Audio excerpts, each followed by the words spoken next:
way. In talking with people, don't begin by discussing the things on which you differ. Begin by emphasizing, and keep on emphasizing, the things on which you agree. Keep emphasizing, if possible, that you are both striving for the same end and that your only difference is one of method, not of purpose. Get the other person saying, yes, yes at the outset. Keep your opponent, if possible, from saying, no. A no response, according to Professor Overstreet, one is a most difficult handicap to overcome. When you have said no, all your pride of personality demands that you remain consistent with yourself. You may later feel that the no was ill-advised. Nevertheless, there is your precious pride to consider. Once having said a thing, you feel you must stick to it. Hence it is of the very greatest importance that a person be started in the affirmative direction. The skillful speaker gets, at the outset, a number of yes responses. This sets the psychological process of the listeners moving in the affirmative direction. It is like the movement of a billiard ball. Propel in one direction, and it takes some force to deflect it. Far more force to send it back in the opposite direction. The psychological patterns here are quite clear. When a person says no, and really means it, he or she is doing far more than saying a word of 2 letters. The entire organism, glandular, nervous, muscular, gathers itself together into a condition of rejection. There is, usually in minute but sometimes in observable degree, a physical withdrawal or readiness for withdrawal. The whole neuromuscular system, in short, sets itself on guard against acceptance. When, to the contrary, a person says yes, none of the withdrawal activities takes place. The organism is in a forward-moving, accepting, open attitude.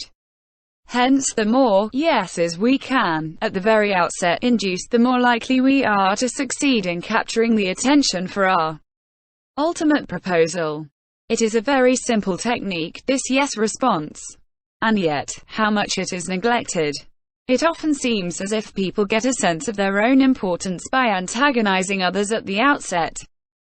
Get a student to say no at the beginning, or a customer, child, husband, or wife, and it takes the wisdom and the patience of angels to transform that bristling negative into an affirmative.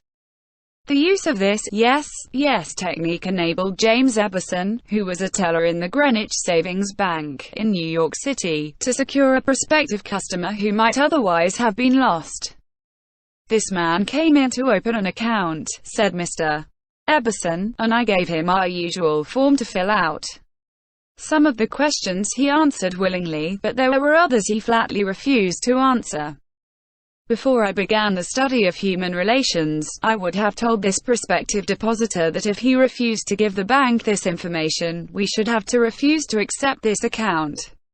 I am ashamed that I have been guilty of doing that very thing in the past. Naturally, an ultimatum like that made me feel good.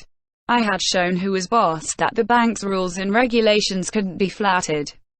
But that sort of attitude certainly didn't give a feeling of welcome and importance to the man who had walked in to give us his patronage. I resolved this morning to use a little horse sense. I resolved not to talk about what the bank wanted but about what the customer wanted. And above all else, I was determined to get him saying yes, yes from the very start. So I agreed with him. I told him the information he refused to give was not absolutely necessary. However, I said, suppose you have money in this bank at your death. Wouldn't you like to have the bank transfer it to your next of kin, who is entitled to it according to law? Quote, yes, of course, he replied. Don't you think, I continued, that it would be a good idea to give us the name of your next of kin so that, in the event of your death, we could carry out your wishes without error or delay? Quote, again he said, yes. Quote, the young man's attitude softened and changed when he realized that we weren't asking for this information for our sake but for his sake. Before leaving the bank, this young man not only gave me complete information about himself but he opened, at my suggestion, a trust account, naming his mother as the beneficiary for his account, and he had gladly answered all the questions concerning his mother also. I found that by getting him to say yes, yes, from the outset, he forgot the issue at stake and was happy to do all the things I suggested. Joseph Allison, a sales representative for Westinghouse Electric Company, had this story to tell. There was a man in my territory that our company was most eager to sell to. My predecessor had called on him for 10 years without selling anything. When I took over the territory, I called steadily for 3 years without getting an order. Finally, after 13 years of calls and sales talk, we sold him a few motors. If these proved to be all right, an order for several hundred more would follow. Such was my expectation. Right. I knew they would be all right.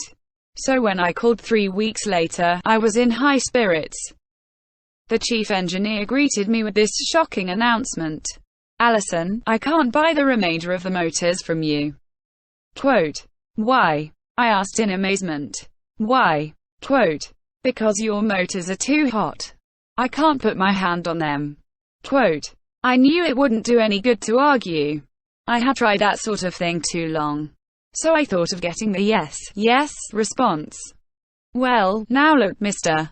Smith, I said. I agree with you 100%. If those motors are running too hot, you ought not to buy any more of them. You must have motors that won't run any hotter than standards set by the National Electrical Manufacturers Association. Isn't that so? Single quote. He agreed it was. I had gotten my first yes. Quote. The Electrical Manufacturers Association regulations say that a properly designed motor may have a temperature of 72 degrees Fahrenheit above room temperature. Is that correct? Quote. Yes, he agreed. That's quite correct. But your motors are much hotter. Quote. I didn't argue with him. I merely asked, how hot is the mill room? Oh, he said, about 75 degrees Fahrenheit. Quote. Well, I replied, if the mill room is 75 degrees and you add 72 to that, that makes a total of 147 degrees Fahrenheit. Wouldn't you scald your hand if you held it under a spigot of hot water at a temperature of 147 degrees Fahrenheit? Quote. Again he had to say yes. Quote. Well, I suggested, wouldn't it be a good idea to keep your hands off those motors? Quote. Well, I guess you're right, he admitted. We continued to chat for a while. Then he called his secretary and lined up approximately $35,000 worth of business for the ensuing month. It took me years and cost me countless thousands of dollars in lost business before I finally learned that it doesn't pay to argue. That it is much more profitable and much more interesting to look at things from the other person's viewpoint and try to get that person saying yes, yes. Quote, single quote. Eddie Snow, who sponsors our courses in Oakland, California, tells how he became a good customer of a shop because the proprietor got him to say, yes, yes. Eddie had become interested in bow hunting and had spent considerable money in purchasing equipment and supplies from a local bow store. When his brother was visiting him, he wanted to rent a bow for him from this store. The sales clerk told him they didn't rent bows, so Eddie phoned another bow store. Eddie described what happened. A very pleasant gentleman answered the phone. His response to my question for a rental was completely different from the other place. He said he was sorry but they no longer rented bows because they couldn't afford to do so. He then asked me if I had rented before. I replied, yes, several years ago. He reminded me that I probably paid $25 to $30 for the rental. I said yes, again. He then asked if I was the kind of person who liked to save money. Naturally, I answered yes. He went on to explain that they had bow sets with all the necessary equipment on sale for $34.95. I could buy a complete set for only $4.95 more than I could rent one. He explained that is why they had discontinued renting them. Did I think that was reasonable? My yes response led to a purchase of the set, and when I picked it up I purchased several more items at this shop and have since become a regular customer. Socrates, the gadfly of Athens, was one of the greatest philosophers the world has ever known. He did something that only a handful of men in all history have been able to do. He sharply changed the whole course of human thought. And now, 24 centuries after his death, he is honored as one of the wisest persuaders who ever influenced this wrangling world. His method. Did he tell people they were wrong? Oh, no, not Socrates. He was far too adroit for that. His whole technique, now called the Socratic method, was based upon getting a yes, yes response. He asked questions with which his opponent would have to agree. He kept on winning one admission after another until he had an armful of yeses. He kept on asking questions until finally, almost without realizing it, his opponents found themselves embracing a conclusion they would have bitterly denied a few minutes previously. The next time we attempted to tell someone he or she is wrong, let's remember old Socrates and ask a gentle question, a question that will get the yes, yes response. The Chinese have a proverb pregnant with the age-old wisdom of the Orient. He who treads softly goes far.